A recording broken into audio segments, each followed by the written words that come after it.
Hello everyone. In this video, let's discuss how to write a program to find the factorial of a number. So how to find factorial of a number? So for example, if I take my n value is equal to 5, 5 factorial value is 120. How can I say the value is 150? Which is nothing but 5 into 4 into 3 into 2 into 1. So I have to start from 1 up to the value n. I have to find the product of all the numbers. So the final result will be 120. So this is the factorial of a number. Fine. Now let's see how to write this as a program. I'll start with preprocessor directive hash include stdio.h.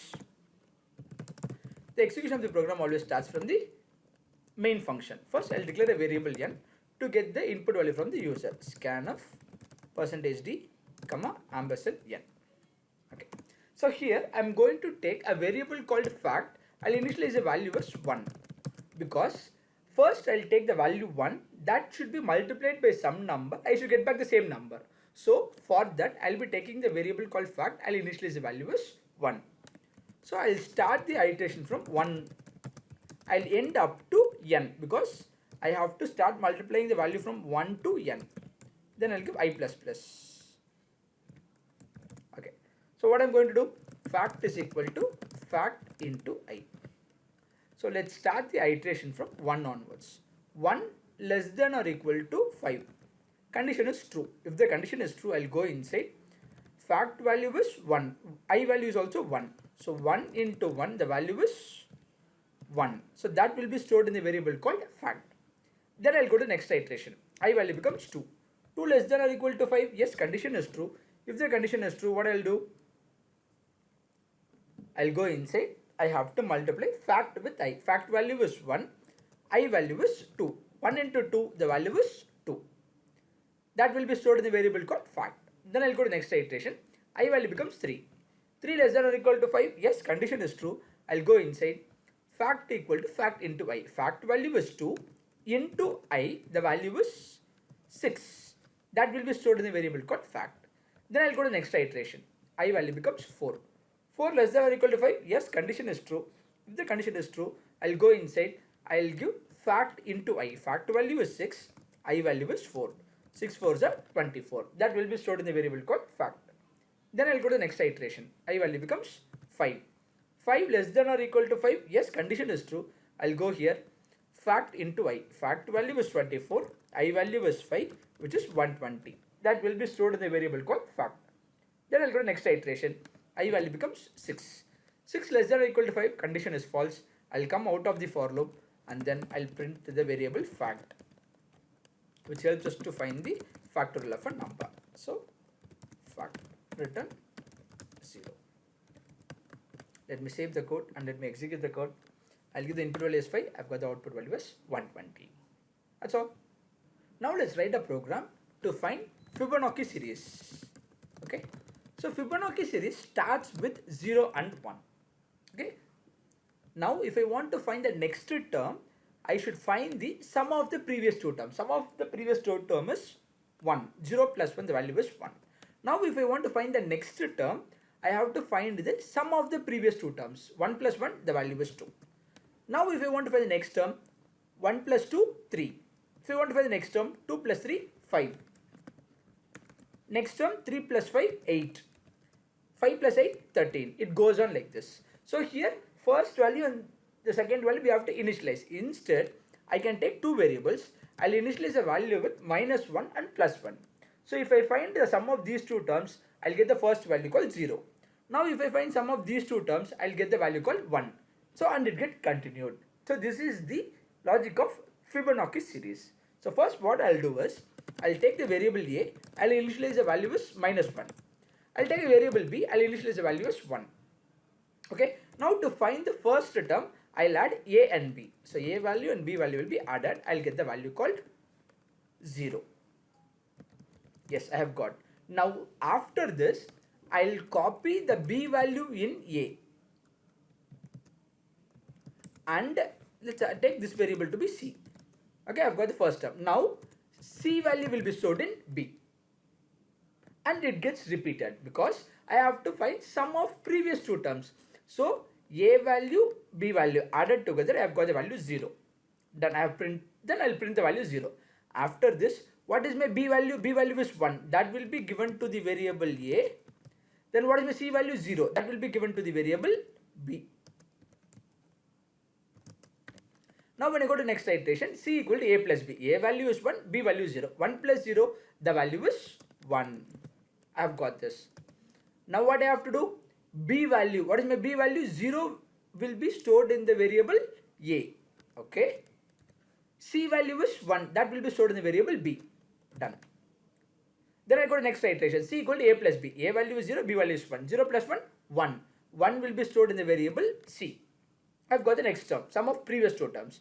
Now B value will be stored in A. What is B value? 1. 1 will be stored in the variable A. C value will be stored in B. C value is 1. That will be stored in B. Then I'll go to next iteration. C equal to A plus B. A value is 1. B value is 1. So 1 plus 1, that is 2. After this, what happened? B value will be stored in A. What is B value? 1 will be stored in A. C value will be stored in B. And the process gets continued. This is the logic of Fibonacci series. Now let's write the program. As usual, we'll start with preprocessor directive. Hash include stdio.h int main. So I'll declare a variable n. I'll get the input value from the user. %d, ampersand n. Done. I'll take a for loop. Okay. So to find n number of elements, so I'll give I is equal to 1, I less than or equal to n, I plus plus, because I have to print n elements. Fine. First I have to take two variables, that is int a equal to -1, b equal to +1. Because to find the first term of the Fibonacci series, I have to find sum of previous two terms, that is nothing but a plus b. Okay. So here let's assume the n value is 5. Okay. I value is 1. 1 less than or equal to 5, condition is true. If the condition is true, I'll go inside C equal to A plus B. A value is -1, B value is +1. So -1 plus 1, the value is equal to 0. Then I'll print C. Print of %d, C. I'll give a space so that I can know the series difference. I'll print C. After printing C, B value should be stored in A and C value should be stored in B. So when I give equal to, right hand side value will be assigned to the left hand side. Now what is my value of B? The value of B is 1. That will be stored in the variable A. And what is the value of C? The value of C is 0. That will be stored in the variable B. Then when I go to next iteration, I value becomes 2. 2 less than or equal to 5, condition is true. I'll go here. C equal to A plus B. A value is 1. B value is 0. 1 plus 0. The value is 1. I'll print C value as 1. Then B value will be stored in A. What is my B value? 0. 0 will be stored in A. Then C value will be stored in B. What is my C value? 1. 1 will be stored in B. Done. Then I'll go to next iteration. I value becomes 3. 3 less than or equal to 5. Yes, condition is true. I'll go here. C equal to A plus B. A value is 0. B value is 1. 0 plus 1. The value is 1. I'll print C value as 1. Then A equal to B. What is my B value? B value is 1. That will be stored in the variable A. C value is 1. That will be stored in the variable B. Done. Then I'll go to next iteration. I value becomes 4. 4 less than or equal to 5. Yes, condition is true. I'll go here. C equal to A plus B. A value is 1. B value is 1. 1 plus 1. The value is 2. Then I'll go here. I'll print the value C. Then B value should be stored in A. What is my B value? 1. 1 will be stored in A. Then C value should be stored in B. What is my C value? 2. 2 should be stored in B. I'll go next iteration. I value becomes 5. 5 less than or equal to 5. Yes, condition is true. I'll go inside. C equal to A plus B. A value is 1. B value is 2. 1 plus 2. The value is 3. Now what happened? B value should be stored in A. What is my B value? 2 will be stored in A. Then C value should be stored in B. What is my C value? 3. 3 should be stored in B. That's all. Go for the next iteration. I value becomes 6. 6 less than or equal to 5. Condition becomes false. I'll come out of the for loop. Then I'll give return 0. That's all. This is the program. Let's run the code now. Okay, I have made an error here. Okay, I have not declared the variable C. That is why you are showing an error. I have declared the variable C. Let me run the code now. If I give the input value as 8, see, I have got 8 elements. 0, 1, 1, 2, 3, 5, 8, 13. That's all. Now let's write a program to find the sum of the digits of a number. Okay, sum of the digits. So for example, if I give the input value as 123, the output value should be 6. How it is 6? 1 plus 2 plus 3. So the sum of the digits should be the answer. 1 plus 2 plus 3, the value is 6. This is the output. Now let's discuss the logic. The logic is very simple. First I'll take a variable called sum. I'll initialize the value as 0 because in this variable only I'm going to store my sum value. So first I'll take the input value 123. I'll divide by 10. When I divide by 10, modulus gives me the last digit. So I'll take the last digit. After this, the digit should be added with sum value and store it back to the same variable called sum. So 0 plus 3, it is equal to 3 because sum value is 0. The value I've got is 3. That I'll store it in the variable 3. Now from 123, I have extracted the digit 3. I have added. Now I have to remove the value called 3. How come I can remove the value 3 in the sense? 123 divided by 10, my quotient value becomes 12. Now repeat the process. So 12, I have to extract the digit 2. How can I extract the digit 2? Divide by 10, I'll get the value called 2. I have got the value 2. Now add it with the sum value. So previous sum value is 3 plus this extracted digit is 2, which is equal to 5. I've got the value 5. Now I have to remove the digit called 2. How can I remove the digit 2? 12 divided by 10, it becomes 1. Repeat the process. So here when I'm repeating the process, when should I stop the process? When I get the n value as 0. So when the input value becomes 0, I should stop it. So here what I'm going to do, 1 modulus 10, I'll get the remainder value as 1. Now I have extracted the digit 1. Add it with the sum value. Sum value is 5 plus 1, which is equal to 6. Now remove the digit 1 divided by 10, the value becomes 0. Now I cannot repeat the process because the value becomes 0. So finally print the sum value, that is your answer. Sum value is 6, that is the answer. Let's go for the implementation of the program. Hash include stdio.h. The execution of the program always starts from the main function int n. I'll get the input value from the user %d, ampersand n. Fine. Now I am going to find the sum of the digits. For that I am going to take a variable called sum. I'll initialize the value as 0 because this is the place where I am going to store my final answer. Now I'll take a loop because I am repeating certain process again and again, right? So I'll take a loop. So here I am going to give a condition. When should I stop the process? So here if the input value n is not equal to 0, I'll stop this. First I have to find the remainder. Why am I finding the remainder? Extracting the last digit. So I'll give int remainder equal to n modulus 10.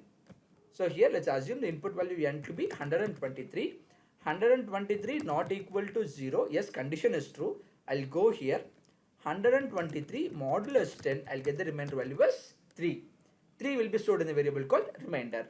Now sum equal to sum plus remainder. So here what I'm going to do, sum value is 0 plus remainder value 3, which is equal to 3. That will be stored in the variable called sum. Now I have removed the last digit, added with the sum value. I have to remove the digit. So n equal to n divided by 10. So 123 divided by 10, it becomes 12. Go for the next iteration. N value becomes 12. Condition is true. 12 not equal to 0. I'll go inside. 12 modulus 10, the value is 2. Sum equal to sum plus remainder. Sum value is 3. The remainder value is 2, which becomes 5. Now I have to remove the digit 2. So 12 divided by 10, the value is 1. Go for the next iteration. N value becomes 1. 1 not equal to 0. Yes, condition is true. I'll go inside. Remainder equal to n modulus 10. N value is 1. 1 modulus 10, my remainder value is 1. Go here. Sum equal to sum plus remainder. What is my sum value? 5. 5 plus, what is my remainder value? 1. 5 plus 1, the value is 6. N equal to n divided by 10. 1 divided by 10, the value n becomes 0. Then go for the next iteration. 0 not equal to 0, condition becomes false. I'll come out of the while loop. Now, if I print the variable sum, I'll get my final answer. Sum of the digits. %d, sum. Return 0. Let me run the code now. I'll give the input value as 123. See, I've got the output value as 6. That's all. Now let's discuss the program about palindrome of a number. So I need to check whether the given number is a palindrome or not. So how come I can know whether a number is a palindrome or not? First I have to reverse the number. If the reverse number and the input value both are same, I can say that it is a palindrome. For example, if I take the input value is 123, if I reverse 123, the reverse value is 321. So here the input value 123 and the reverse number 321 both are not equal. So I can say that it is not a palindrome. Let's take a value called 121. So if I reverse 121, the reversed value is also 121. When I compare the input value and the reversed value, both are equal. If both are equal, I can say that it is a palindrome. So first we have to know what is the logic of reversing an integer. Okay, let's take the input value called 123. Now I want to know what is the logic of reversing this integer. So here when I see this 3 is in the ones term, this 2 is in the tens term, this 1 is in the hundreds term. So here if I extract the digit, I'll extract 3 times. So when I multiply the value by 10 for 3 times, it becomes 30, 300, 3000. But I want to have only 100. 100 is the maximum term. So first I'll take this value, and when I'm multiplying it by 10, initial value should be multiplied it by 0. Then I'll add the remainder. Why? Because first term is a ones term, not tens term. So what I'm going to do is, first I'll extract the digit. So 123 modulus 10, my remainder value is 3. Fine. Now this 3 should be in the ones term. Okay. The logic I'll be solving here is, first I'll extract 3, that will be in the ones term. Then I'll extract this 2. So when I'm extracting the 2, 3 will be moved to tens term and 2 will be in the ones term. Then when I'm extracting last digit 1, 3 will be moved to hundreds term, 2 will be moved to tens term, 1 will be given to the ones term. So this is how I'm going to write the program. So first I'll extract the digit.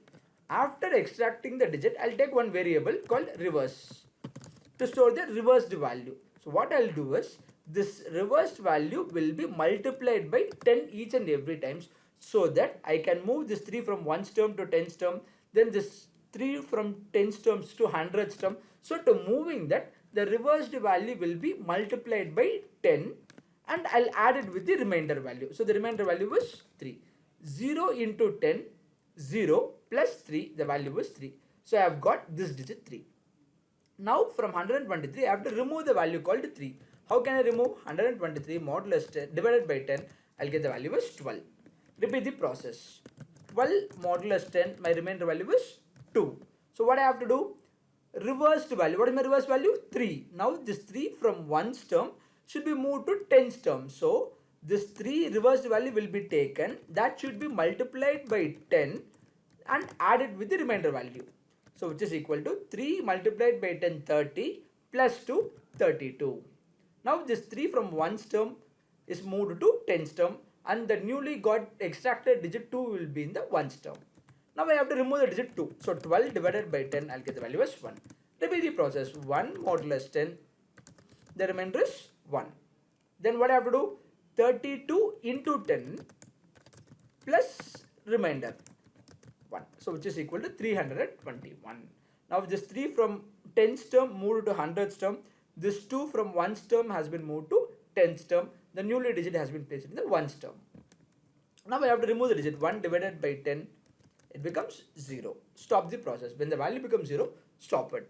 Now I have got the reversed value. Now if you want to print reverse a number, you can print this. So here you have to keep one thing in mind. So after reversing, the input value n becomes 0. To check a palindrome of a number, I have to compare the reversed value with the input value. So before reversing, I will copy the input value in one more variable called temp. So temp is equal to n I'll take, because n value I'll assume it to be 123. The n value I'll take it as 123. So before reversing itself, I'll copy the n value to one more variable called temp, because I need to compare the input value to the reversed value. So that is why I'll copy this value. Now I'll compare temp with the reversed value. If both are equal, it is a palindrome, else it is not a palindrome. Now let's go for the implementation of the program. Hash include stdio.h. The execution of the program starts from the main function. I'll get the input value from the user. Scanf %d, ampersand n. Got it. Now what I have to do? I have to take a variable called the reverse. I'll initialize the value as 0. So I'll take a while loop n not equal to 0. Until the input value becomes 0, I have to repeat the process. First I have to extract the digit. Int remainder is equal to n modulus 10. Let's assume the input value to be 123. Okay. So here check n value not equal to 0, 123 not equal to 0, condition is true. After this iteration, n value becomes 0. So I'll store the value in one more variable called temp. So temp equal to n. N value 123 will be stored in a variable called temp. Fine. So here n value is not equal to 0. I'll go inside 123 modulus 10, the remainder value is 3. Now what I have to do? Reverse equal to reverse into 10 plus remainder. What is my reverse value? 0 into 10 plus 3, the value is 3. 0 into 10, 0 plus 3, the value is 3. Now we have to remove the digit. So n equal to n divided by 10. So n value is 123 divided by 10, the value becomes 12. I'll go to next iteration, n value becomes 12.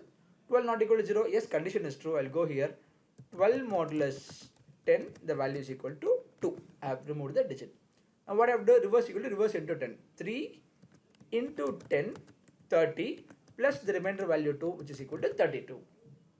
Fine. Now we have to remove the last digit. 12 divided by 10, the value becomes 1. Go for the next iteration.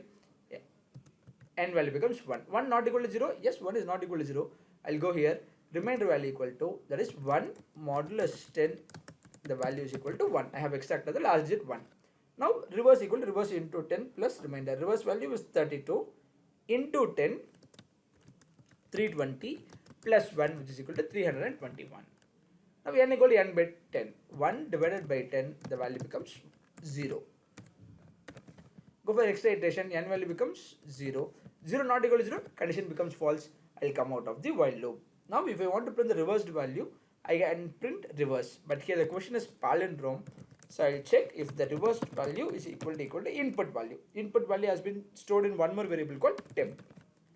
So if both are equal, I'll print yes, it is a palindrome, else I'll print it is not a palindrome. That's all. Let me run the code now. I'll give the input value is 123. No, it is not a palindrome. I'll give one more input value called 1221. Yes, it is a palindrome.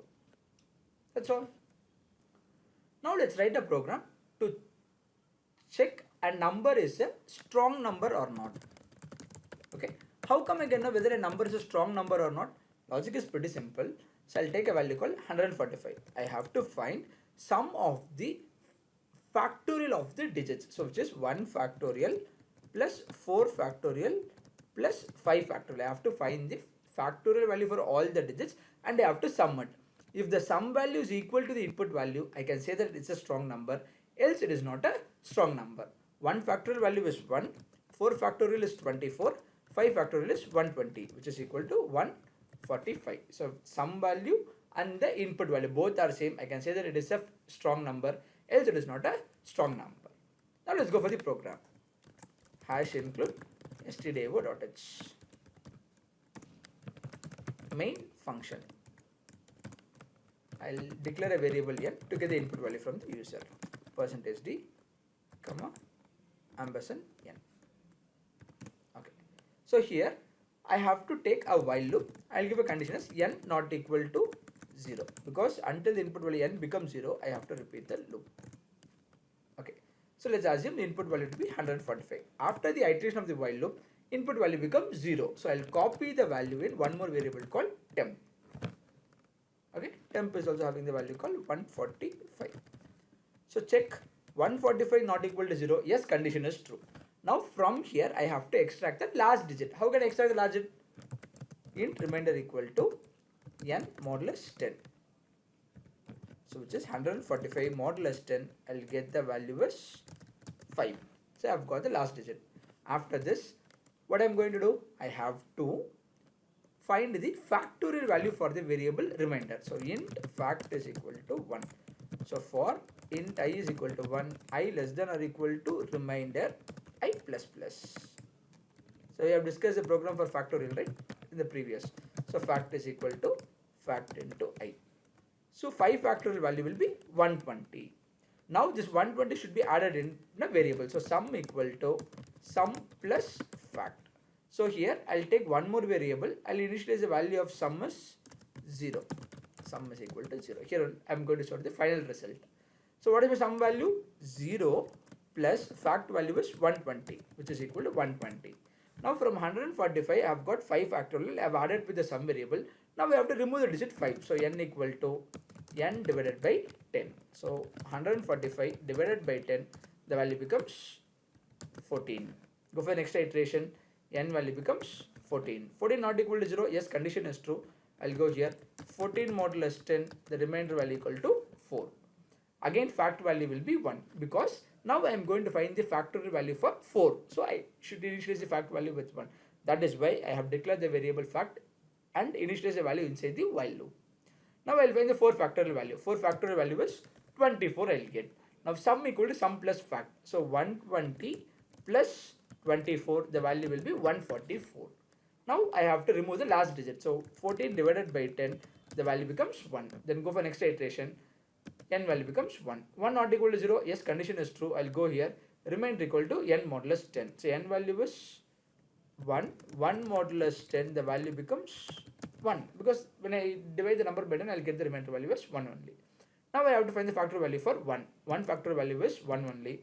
I have to add it with fact. Sum equal to sum plus fact. 144 plus 1, the value is 145. So n equal to n divided by 10. 1 divided by 10, the quotient value becomes 0. So check the loop. 0 not equal to 0, condition becomes false. I'll come out of the while loop. Fine. Now I have got the sum value. Now the sum value should be compared with the temp value because input value n becomes 0. So I have copied the input value n to one more variable called temp. If both are equal, I'll print yes, saying that it is a strong number.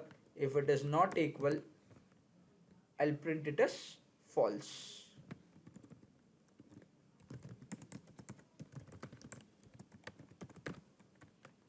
That's all. Return 0. Let me run the code. I'll give input value is 145. Yes, it is a strong number. I'll give one more input value called 123. No, it is not a strong number. That's all. Now let's discuss how to write a program to check a number is an Armstrong number or not. Okay. So here most of us think the logic of Armstrong number is sum of the cube of the given digits is equal to the input value.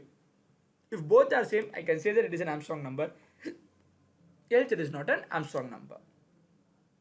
Actually, that is not the correct logic. So here if I take the input value 153, 1 cube plus 5 cube plus 3 cube. So the value is 1 cube value is 1, 5 cube value is 125, 3 cube value is 27. So final value will be 153. So this value and the input value both are same, so I can say that it's an Armstrong number. So most of us are thinking that sum of the cube of the given digits. Actually, this is not the correct logic. The correct logic is based on the number of digits I have to raise the power value. This is the correct logic. For example, if I give the input values 1634, I have to raise 1 power 4 plus 6 power 4 plus 3 power 4 plus 4 power 4. Okay, based on the number of digits I have to raise the power value. It's not that always I have to give the power value as 3. Based on the number of digits I have to raise. So 1 power 4 the value is 1. 6 power 4 the value is, so let's check what is the value. So 6 power 4, 6 into 6 into 6 into 6. See 1296. 1296 plus 3 power 4 value is 81 plus 4 power 4 value is 256. If I add all the value, I'll get the value as 1634. So the sum value and the input value both are same. So I can say that it is an Armstrong number. This is the correct logic. So to write this program, first I need to find the number of digits. How can I find the number of digits? Very simple. Take this value, remove one digit. When you are removing one digit, add a variable so that you can get to know the number of digits. Fine. We'll start the program. Hash include stdio.h int main. Fine. I'll take a variable n. So the input will be stored in the variable called n, ampersand n. What I'm going to do is I'm going to copy the input variable in temp, because after finding the number of digits, the input value n becomes 0. Okay, so that is why I'm copying the input value in a variable called temp. So here I'm going to declare one more variable called count is equal to 0, because to find the number of digits of a number. So I'll take a while loop n not equal to 0. Let's assume the n value is 1634. So let me give the input value n to be 1634. I'm going to find the number of digits. So for that n equal to n divided by 10. So 1634 divided by 10, it becomes 163. I have removed one digit, so count value will be incremented. Then go for the next iteration. 163 not equal to 0, condition is true. I'll go here. 163 divided by 10, the value becomes 16. So I have removed the digit 3. So count value, previously it was 1, now it becomes 2. Then go to next iteration, n value becomes 16. 16 modulus 16 divided by 10, the value becomes 1. I have removed the digit 6. So count value will be incremented by 1, which becomes 3. Then n value becomes 1. 1 not equal to 0, yes, condition is true. So 1 divided by 10, the value becomes 0. So I have removed the last digit also. Count value becomes 4. Next I'll go to the next iteration. N value becomes 0. 0 not equal to 0, condition becomes false. I'll come out of the while loop. Now I have got the number of digits, and that has been stored in the variable called count. So count is having the value called 4. So we have got the number of digits. After this, input value n becomes 0, but we need the input value. So I'll copy the input value from temp to the variable n. So I'll take a while loop again, n not equal to 0. So first I have to extract the digit. So input value is 1634. Now I have to extract the digit. How can I extract the digit? Int remainder equal to n modulus 10. So 1634 modulus 10, I'll get the value as 4. Now I have to raise a power value. So for this I'm going to use the function called power. So for that I have to include the header file called math.h. What I'm going to do is sum equal to, so I'll take one more variable called sum to store the sum value. I'll initialize the value as 0. Sum equal to sum plus power of the remainder comma count value. So what is the sum value? 0 plus, what is the remainder value? 4. Count value 4. 4 power 4, the value is 256. I'll have the value as 256. Now what I have to do? I have to remove the digit. So n equal to n divided by 10. That is 1634 divided by 10. The value becomes 163. Then I'll go to the next iteration. The n value becomes 163. Check the condition. 163 not equal to 0. Yes, 163 is not equal to 0. I'll go here. 163 modulus 10. I'll get the remainder value as 3. Now what I have to do? Sum equal to sum plus power. Sum value is 256 plus power. I have to find the power value. So that is remainder. What is my remainder value? Well, 3. Count value 4. 3 power 4. 3 power 4. The value is 81. The sum value becomes 337. I'll go here. N equal to n divided by 10. 163 divided by 10. The value becomes 16. Go for the next while loop. N value becomes 16. 16 not equal to 0. Condition is true. I'll go here. I'll extract the last digit. That is 16 modulus 10. The value is 6. Now sum equal to 337 plus remainder comma count. Remainder value is 6. Count value is 4. 6 power 4. The value is 1296. When I add it with 337, I'll get the value as 1296. If I add this, I'll get the value as 1633. Now I have to remove the last digit. 16 divided by 10, the value becomes 1. I'll go to the while loop. the n value becomes 1. 1 not equal to 0, yes, condition is true. I'll go here, remainder equal to n modulus 10. So n value is 1, 1 modulus 10, the remainder value is 1. Sum equal to sum plus, sum value is 1633 plus remainder comma count, power of remainder comma count, power value we have to find. So remainder value is 1, count value is 4, 1 power 4, the value is 1. 1633 plus 1, which is equal to 1634. Now n equal to n by 10, n value is 1, 1 divided by 10, the input value becomes 0. Now go for the while loop again, 0 not equal to 0, condition becomes false, I'll come out of the while loop. Now I'll check sum value with temp value, because input value n becomes 0. So I've copied the value to a variable called temp, that is why I'm comparing with temp. If both are equal, I'll say yes, it is a